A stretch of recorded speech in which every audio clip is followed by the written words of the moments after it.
I don't know why, but the mushrooms pull all of my interest in this. They're so cute, and I want to eat them. I think we call them poop fruit in the game. Poop fruit? That makes them a little bit less delicious sounding.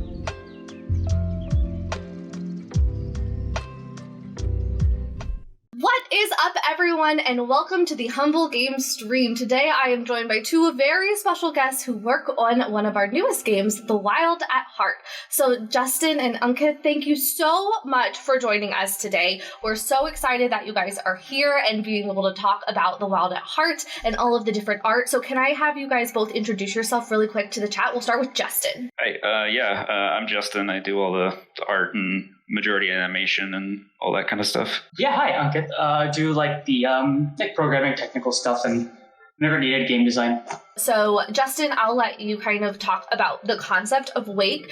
Especially, we're interested in the Vacuum Buster, which I think is now called a Gust Buster. Yeah, so this is one of the early sketches, just sort of like fleshing out Wake as a character. We always toyed with this idea of him having this self-constructed vacuum. Wake's kind of this like really engineer-y kid. He's sort of inspired a bit by Data from Goonies.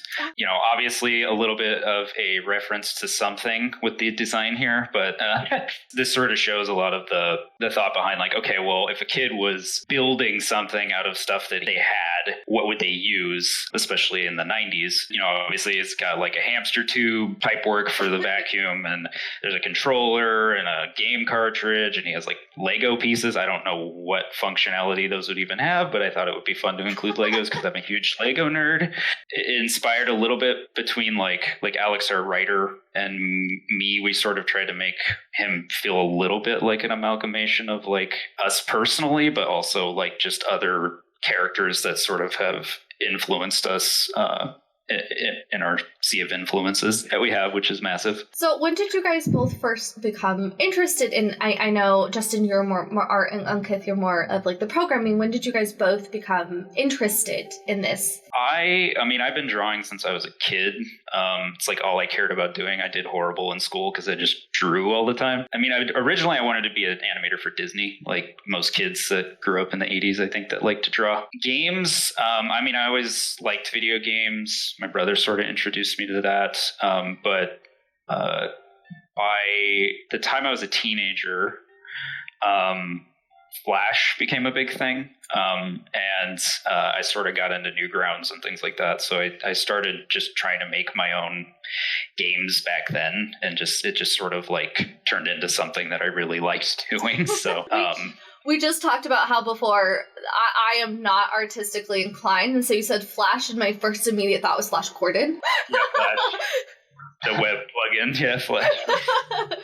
Yeah, I didn't know what I wanted when I got out of high school. I knew I was going to college. I was like, I don't know, something engineering. I was told actually, like, by family and people were like, oh, you can't make it in games. Like, don't do games. I was like, okay. I believe them. I was like, out of high school, I didn't know.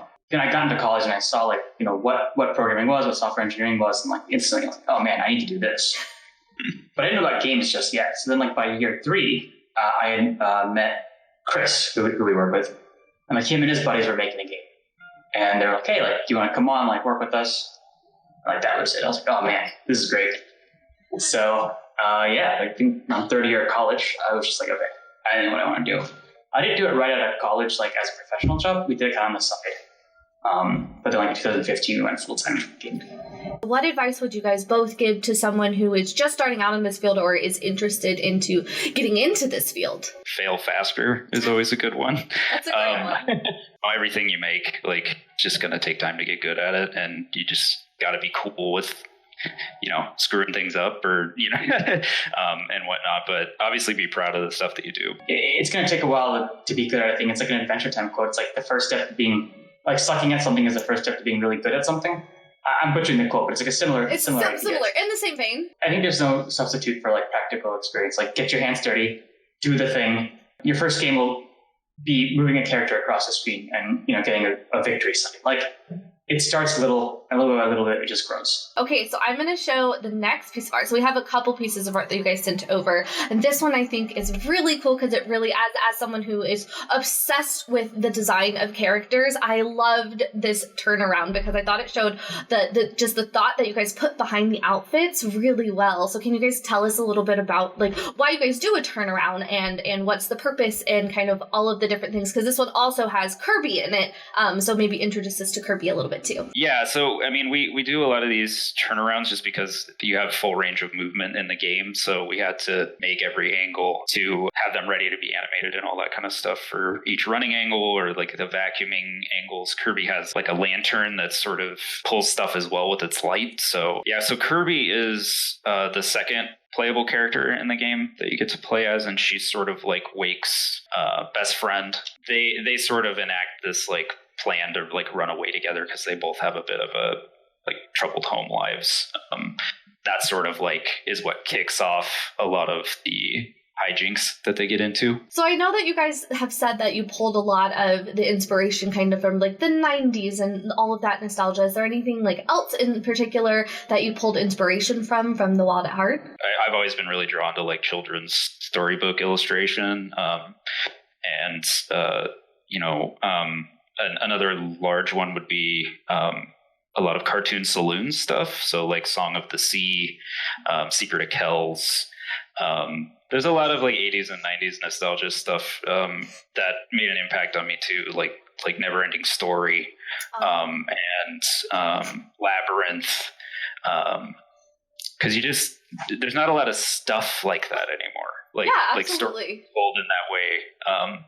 So we drew quite a bit from that kind of stuff as well. So how do you guys think that you set yourself apart from other creators out there and artists? So I know, like, again, kind of like you say, there wasn't a lot of other things that were kind of built in this, like, Never-Ending Story children's book type way. Is that kind of where you drew your inspiration to do something out of the box, or was it just something that you really loved? Yeah, I think it was more just like a labor of love kind of thing. I don't know if we were, really overtly concerned with being like unique or original. It's just like we wanted to make something that we wanted to make, that we really wanted to play. Like obviously the gameplay element being sort of heard like Pikmin-esque kind of stuff too, was just because like there's not enough games like that. Yeah, definitely do something that you enjoy, right? Like it should come from a place of like, well, what I play, what do I want? Like that doesn't mean you don't take feedback or whatever, but I think the starting point should be something. What do I enjoy? Like don't discount like what your experiences are and like what you know about things. So I think that ties into the game. I feel like also you're going to be working on this game for a while, so it better be something you enjoy. Yeah, totally. Yeah. Don't get into hating it. Like it's not great. Yeah. What was a time where you were working on the game that it seemed really difficult, and how did you fix that problem, or how did you move past that? And I'm sure that enjoying it and was probably a big motivating factor, but was there anything else? Our game is actually like done in a 3D environment. So like just working out a lot of the kinks with how does that work with the 2D artwork, and how do we like sorting was always like a major issue. So like the way that things like layer and whatnot, because we're doing this mix of 2D in 3D space to sort of get that like pop-up booky kind of feel. 2.5D, yeah. Generically speaking, a lot of like the navigation systems, like I said, Spratlings are kind of autonomous when you let them go. You throw them at things and they kind of do tasks. And like contending with the navigation system that Unity provided with us was sometimes challenging, like specifically also because it was like 2.5D. And just in general, like, when you build on and on, like you find at the top, there's stuff that you have now that you didn't plan for down here. Mm-hmm. So like trying to make that all work together with like the systems and tools you're given are challenging. So this is one of the initial sketches for The Wild at Heart. It's sort of what sparked the whole thing, I guess. Yeah, I just was doodling one day and I was like, I kind of into this character. See, that little creature next to him is sort of what the Spratlings looked like originally. They were a little more strange, but their designs changed because that would be very hard to make that little stumpy guy carry stuff.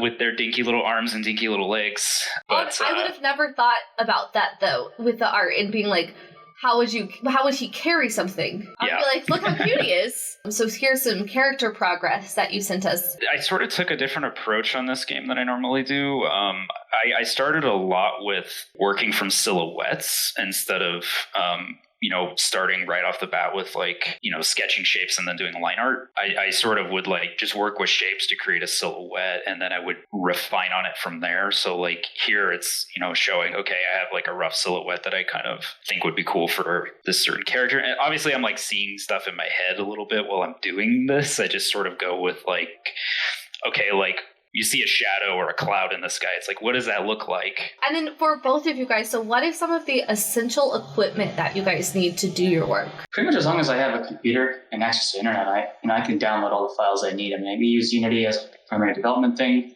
And when you install Unity, you get a lot of packages involved. And then we have all our stuff on source control, all our code. So I just pull in that program. Yeah, for me, it's a little more complicated, I guess. But I have my Cintiq, which I'm lucky to have. I know a lot of artists can't afford one. I can't live without it now. I used to have just a little Intuos tablet before that. Photoshop, and I haven't quite got into the Procreate or anything like that yet, but kind of old school. And Spine, we use Spine for animation, just sort of a puppeting animation tool. All that's integrated into Unity as well. Is that where it gives it the skeleton? Yeah, you can build out their skeletons. And I watched it. It's magic frame based. It's crazy. Yeah, because I didn't ever think about the fact that you have to have a skeleton, and how many pieces and points are in it will actually change how they move. Again, like I said, explain it like I'm 4.